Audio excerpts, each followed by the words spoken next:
നമസ്തേ. എമ്പുരാൻ എന്ന ചിത്രവുമായുള്ള വിവാദത്തിൽപ്പെട്ടത് മുഴുവൻ തന്നെയും മോഹൻലാലും പൃഥ്വിരാജുമാണ്. എമ്പുരാൻ എന്ന ചിത്രവുമായി ബന്ധപ്പെട്ട വിവാദങ്ങൾ ഉയർന്നപ്പോൾ മോഹൻലാൽ ഖേദമറിയിച്ച FBയിൽ പോസ്റ്റ് ഇട്ടത് ഷെയർ ചെയ്തതാകട്ടെ പൃഥ്വിരാജ് മാത്രവുമാണ്. എന്നാൽ ഈ ചാനലുകളിൽ എല്ലാം ചെന്നിരുന്ന പൃഥ്വിരാജിനോടും മോഹൻലാലിനോടുമൊപ്പം ഈ സിനിമയെ പ്രമോട്ട് ചെയ്ത മറ്റൊരു വ്യക്തിയുണ്ട്. മറ്റാരുമല്ലാതെ മഞ്ജു വാര്യർ. ഏറ്റവും അധികം ഈ സിനിമയെ പ്രമോട്ട് ചെയ്യാൻ മുൻപന്തിയിൽ നിന്ന ആളാണ് മഞ്ജു വാര്യർ. പക്ഷേ ഇത്രയധികം വിവാദങ്ങൾ ഉണ്ടായിട്ടും ഈ സിനിമ ഹിന്ദുക്കളെയും ക്രിസ്ത്യാനികളെയും ഒരുപോലെ വേദനിപ്പിച്ച് പരസ്യമായി അവരെല്ലാം രംഗത്ത് വന്ന് പറഞ്ഞിട്ടും ഈ സിനിമയിലെ പ്രൊഡ്യൂസേഴ്സ് നിരവധി ഭാഗങ്ങൾ സെൻസർ ചെയ്ത് മാറ്റിയിട്ട് പോലും ഒരു അക്ഷരവും ഉരിയാടാത്ത, മോഹൻലാലിന്റെ ഖേദം പ്രകടിപ്പിച്ച പോസ്റ്റ് പോലും ഷെയർ ചെയ്യാത്ത ആളാണ് മഞ്ജു വാര്യർ. എന്തുകൊണ്ട് മറ്റുള്ളവരെ ഇരയാക്കാൻ ഇട്ടുകൊടുത്തിട്ട് മഞ്ജു വാര്യർ മാത്രം ഈ വിഷയത്തിൽ ഇടപെട്ടിട്ടില്ല? ഇന്നാട്ടിലെ ഹിന്ദുക്കളെയും ക്രിസ്ത്യാനികളെയും ഒരേപോലെ വേദനിപ്പിച്ച, ഹിന്ദുക്കളെയും ക്രിസ്ത്യൻ മതവിശ്വാസങ്ങളും ഒരുപോലെ അവഹേളിക്കുന്ന ഒരു സിനിമയിൽ അഭിനയിച്ച, അതിന് വളരെയധികം പുകഴ്ത്തി അതിനെ പ്രമോട്ട് ചെയ്ത മഞ്ജു വാര്യർ ഇതുവരെ ഈ വിവാദങ്ങളെ പറ്റിയൊന്നും പരസ്യമായി ഒരു വാക്ക് പോലും പറഞ്ഞിട്ടില്ല.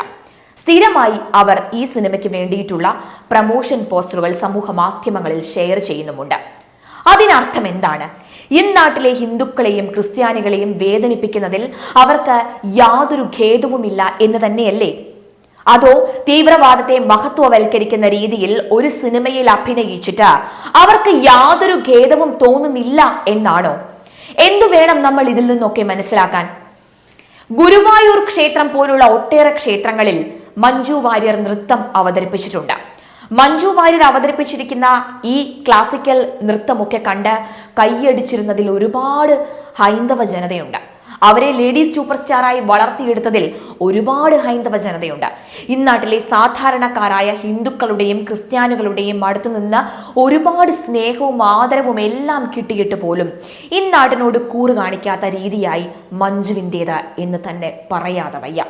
ഭാരതത്തെ മൊത്തം അപമാനിക്കുന്ന രീതിയിൽ ഒരു സിനിമയിൽ അഭിനയിച്ചിട്ട് ഇന്നാടിന്റെ സുരക്ഷയ്ക്ക് തന്നെ ഭീഷണിയായി ഒരു തീവ്രവാദ സംഘടനയെ സ്റ്റാറാക്കി കാണിച്ച ചിത്രത്തിൽ അഭിനയിച്ചിട്ട് അവർക്ക് ഒരു ജാള്യതയുമില്ല എന്നോർക്കണം. നമ്മുടെ നാടിനെ ബാധിക്കുന്ന രീതിയിലുള്ള, നമ്മുടെ നാടിനെ ഇകഴ്ത്തിക്കെട്ടിയുള്ള കാര്യങ്ങൾ അവതരിപ്പിക്കുന്ന ഒരു സിനിമയിൽ അഭിനയിച്ച് അതിനെ പാൻ ഇന്ത്യൻ തലത്തിൽ പ്രമോട്ട് ചെയ്തു. അതിനെ വാനോളം പുകഴ്ത്തി നടന്നാൽ തീവ്രവാദത്തെ എതിർക്കുന്ന, മതസൗഹാർദ്ദം വിലമതിക്കുന്ന, മറ്റു മതങ്ങളെ ബഹുമാനത്തോടു കൂടി കാണുന്ന ഇന്നാട്ടിലെ സാധാരണക്കാരായിട്ടുള്ള രാജ്യസ്നേഹികളുടെ മനസ്സിൽ ഒരു കാലത്തും ഇവർക്ക് സ്ഥാനമുണ്ടാകില്ല. ഇത് ലേഡി സൂപ്പർ സ്റ്റാർ മനസ്സിലാക്കിയാൽ നന്ന്.